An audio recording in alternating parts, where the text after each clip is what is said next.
story begins with a man who was an expert not only in stealing but also in breaking out of prison and running away. His name was Frank Morris, a cunning thief, a sharp-minded criminal, and a prisoner who had already dodged the law many times before.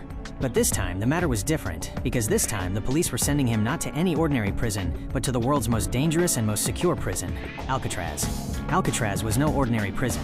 It stood on a small island built in the middle of the sea. Deep water all around, ice-cold waves, strong currents, and on top of that, heavy security. Even if a prisoner crossed the prison walls, the death-like sea would still stand before him. This was the reason why this prison was called the world's most secure prison. Only those prisoners were sent here whom other prisons were also afraid of. But soon, this very identity of this prison was going to be turned to dust because now Frank Morris had made his entry here. As soon as Morris is brought inside the prison, he is searched from head to toe. His clothes, shoes, body, everything is checked, and then he is locked in a small cell. The iron door closes, and a guard welcomes him mockingly. "Welcome!" From here, the story takes its real turn, because from that very moment, only one thing was going on in Morris's mind. I have to get out of here. A short while later, a bell rings, and the gates of all the cells open automatically. The guards order the prisoners to come out. Everything in Alcatraz ran on rules. Discipline was imposed on the prisoners waking, eating, working, going back to the cell, even on their breathing. Everyone stands in line for breakfast wearing the same uniform. During this, Morris's first meeting happens with a prisoner named Litmus. He is surprised to see his plate because he hasn't been given a fork. But Litmus immediately makes him realize that he is now not in any house but in Alcatraz. He will have to make do with whatever he has received. At the same time, another man appears there, Wolf.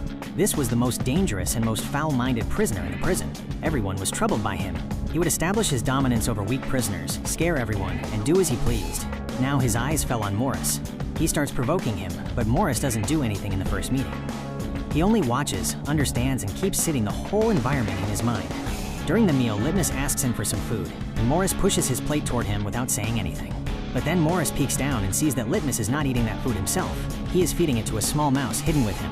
In a place like Alcatraz, where humanity gradually ends, this small scene also says a lot. At night, a guard takes Morris to the warden's office. The warden was an extremely strict, cold-hearted man filled with the pride of power. As soon as he sees Morris, he understands that this is no ordinary prisoner. He tells him clearly that no matter how intelligent he may be, his cunning will not work in this prison. He also mentions that to this day, no one has escaped from here, and if anyone tried, the outcome was very bad. Meetings will also happen at his will, punishment will also be received at his will, and there is no value to the lives of prisoners here. Morris dismisses the talk with a laugh from the outside, but from inside he had sat every single word in his mind. And right here during this meeting, seeing the chance, he steals the warden's nail clipper. This was a small thing to look at, but in the hands of a man like Morris, this very thing was going to become the biggest weapon. Coming back to his cell, Morris hides the nail clipper inside the Bible. The next day in the bathroom, Wolf again tries to trouble him, but this time, Morris doesn't stay silent. He turns and falls upon Wolf and beats him up badly. After this fight, a different identity of Morris is formed inside the prison. Now people start considering him not a new prisoner but a dangerous player. That is, he had done the first job as soon as he arrived, scaring others instead of getting scared. After this, Morris is given work in the library. There his meeting happens with an old prisoner named English. English was serving a life sentence and understood every corner, every rule, and the nature of every man in the prison. He was not just a prisoner, but a walking, talking file of Alcatraz. Morris quickly understands that if most can be learned from anyone about this prison, it is this man. English gives him books which have to be delivered to different cells, and on this pretext, Morris begins to understand the internal structure of the prison carefully. In the open ground, Morris's meeting happens with Doc. Doc was a quiet, simple, and extremely sensitive person who was very fond of painting. In a place like Alcatraz, his painting was his only support. He had kept himself from breaking only because he had colors and brushes.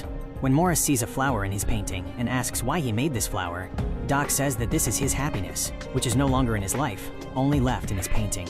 Hearing this, Morris realizes that every prisoner here is just trying to stay alive in some way or another. A short while later, Morris goes to English and comes straight to the point. He tells him that he has to get out of here. English first laughs, then explains to him that Alcatraz is not a prison, but a grave.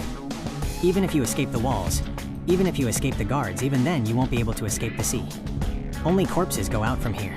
But for Morris, this was not impossible. It was just difficult, and he was a person who did difficult work. That same night, he is told that from the next day, he will be given carpentry work. Morris immediately agrees because he feels that from there he might get some such tools with the help of which he can move his plan forward.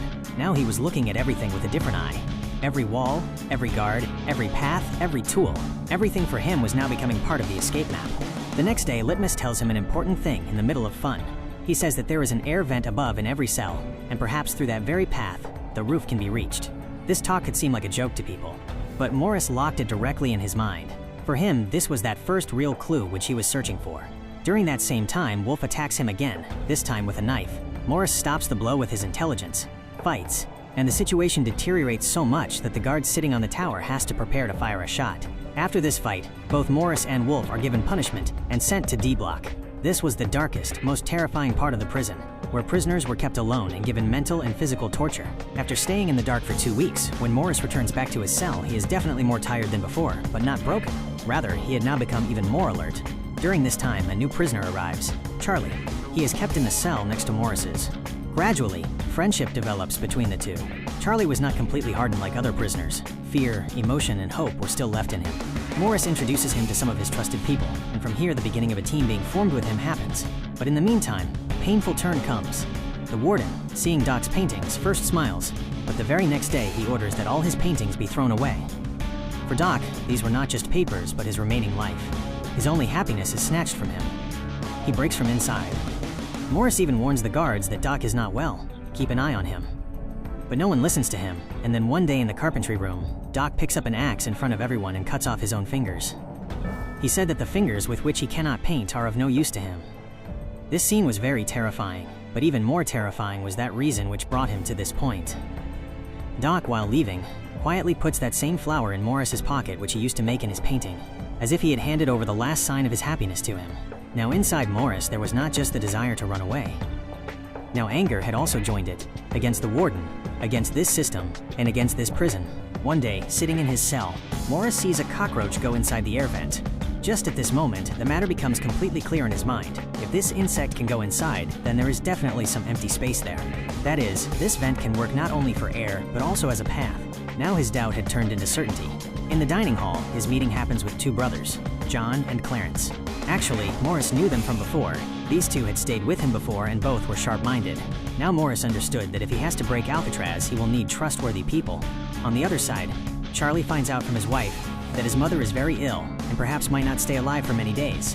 Hearing this, the fire to escape from prison also ignites inside Charlie. Now Morris had a team, a reason, and the first glimpse of the path had also been received. All four sit and make a plan.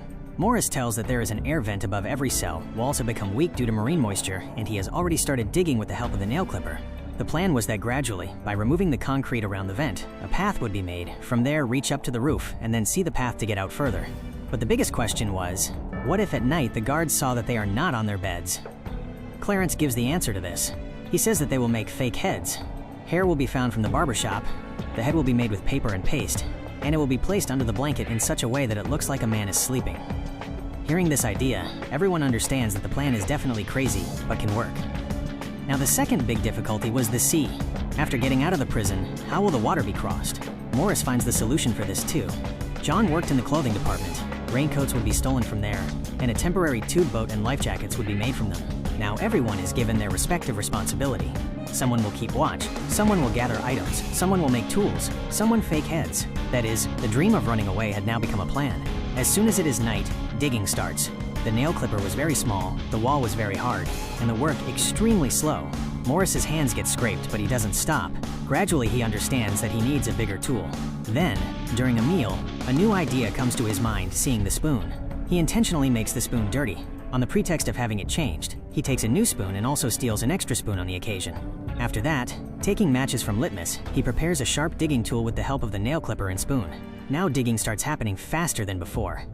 Charlie keeps watch, but one night he dozes off. The guard almost catches Morris, but English comes in between and distracts his attention. In this way, once again, Morris survives by a hair's breadth. Now he understood that a small mistake in this plan could end everything. He also steals a sharp metal piece from carpentry. While going out, the metal detector rings, but he survives by giving the guard the piece in front. He had hidden the real metal in his shoe. With it, he cuts the grill of the vent. Now the path starts opening up almost. After this, it's the turn to make fake heads. Charlie arranges for paint, John brings hair, Clarence collects old papers, and Morris, with the help of cement powder, water, and magazines, makes such dummy heads that look completely real from a distance. He also prepares a fake part of the wall from cardboard so that the vent remains hidden. Now their plan had become not just dangerous, but very detailed and perfect. One night, Morris decides to go up alone and see the path.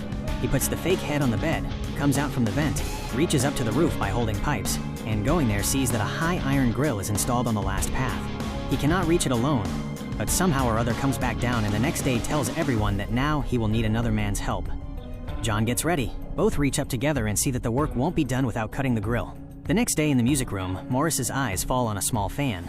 Right from there, he gets the idea that a drill-like machine can be made from this fan. Charlie somehow hides it in his instrument box and brings it out. Morris, working for hours, prepares a local drill from it. At night, he and Charlie climb onto the roof and start cutting the grill. The sound is very loud, and guards also get suspicious. But exactly at the same time, they turn off the machine and the danger is averted. Now their path had almost opened. Only the wait for the right night was left. The next day in the movie hall, everyone makes final preparations. Raincoats are ready, fake heads are ready, path is ready. Now only running away is left. At breakfast in the morning, Morris puts Doc's same flour on the table. The warden, seeing it, crushes it without saying anything. Seeing this, Litmus cannot control himself and falls upon him, but he has a heart attack and falls right there. This scene also fully awakens the remaining anger inside Morris. Now this had become a night not just for running away, but also for taking revenge. The wait for midnight was happening, then suddenly the warden comes to check the cells. For a few seconds, Morris feels that everything is over. The guards check every single thing in his cell, but the fake cardboard he made was fitted so detailedly that they cannot reach the tunnel. The warden does leave, but orders that the next day Morris's cell be changed. That is, they had only this night left. On the other side, Wolf threatens Morris for the last time that tonight will be his last night. Morris smiles in his mind because he knew that this talk is correct, but not in the way Wolf was thinking. In the afternoon, Wolf attacks again, but this time English comes in between and stops him. Now it was clear that English also somewhere or other wanted Morris to beat this prison. Night comes and the plan starts. Morris, John, and Clarence come out from their respective vents. Charlie was also ready, but as soon as he sits alone in his cell, his fear becomes dominant. He stops right there. The other three wait for him up on the roof, but when he doesn't come, they are forced to leave him and move forward. This was Charlie's biggest defeat because sometimes his own fear stops a person more than a prison. The three move forward, avoiding searchlights on the roof, get down by pipes, reach the last wall, and then by crossing the fence finally come out of the prison. Now they reach the seashore, fill air in the boat made of raincoats, and prepare it by putting in their lives. Then the three put that boat in the water and descend into the dark sea. That night, not just 3 prisoners had run away. That night, Alcatraz lost. The next morning, when the guard comes on routine check, everything seems normal at first. Then he reaches near Morris's bed, catches the hair to wake him up, and just then, the fake head falls down. At that moment, the ground slips from beneath his feet. Alarms start ringing. A commotion breaks out in the whole prison. The warden is flustered. A search-on operation begins. The tunnel is found. The path is found. Everything is understood. But the biggest thing was that they don't find any corpse anywhere. No matter what the warden says from outside, from inside he had known that these people have perhaps really escaped. But to save his honor and job, he gets it written in the report that they drowned in the sea and died. But this became the biggest mystery of this story, because to this day, it has not been fully proven whether they died or really reached freedom. But one thing is absolutely clear. Frank Morris had dodged the prison considered the world's most secure. And a short time after this incident, Alcatraz was closed forever, because now the world had understood that no fort is unbreakable, just a mind to break it is needed. And this was the story of that human who fought not with walls, but with the impossible and won.